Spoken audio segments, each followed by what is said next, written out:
Vous disiez il y a quelques jours qu'il serait sain qu'un débat s'instaure sur le fait de pouvoir payer ou de devoir payer l'impôt sur le revenu dès le premier euro de revenu. Est-ce que vous pensez vraiment qu'aujourd'hui, alors que moins d'un Français sur deux paye l'impôt sur le revenu, ce débat est audible? Et tous les Français payent la TVA, donc d'une certaine Oui, manière, je parle tous de payent l'impôt des sur le impôts. revenu, et vous parliez d'ailleurs de l'impôt sur le revenu. C'est un débat qui a été ouvert par une députée de la majorité, et c'est un débat qui renvoie à la question de la progressivité. Oui. Est-ce qu'il faut que 100% des Français payent l'impôt sur le revenu? Je disais dans la même déclaration que ma conviction n'était pas faite sur la nécessité ou non de mettre en place une telle mesure.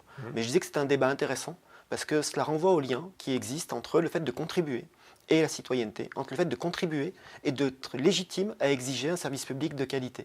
C'est un débat qui est presque un débat philosophique sur l'organisation de la société, et j'ai la conviction qu'à travers le grand débat, il sera ouvert. Quel sera son débouché, je ne le sais pas. Est-ce que vous avez une préférence? Est-ce que vous pensez que, clairement, les Français devraient tous payer, à due proportion de leur capacité, un impôt sur le revenu? Je le répète, je pense que les Français payent déjà tous des impôts au travers des impôts directs et indirects. Sur l'impôt sur le revenu, je pense qu'il faut être prudent parce qu'on sait combien c'est inflammable, mais je pense que plus le lien est direct, plus il est facile à identifier entre un contribuable et le fait d'être citoyen, et mieux c'est.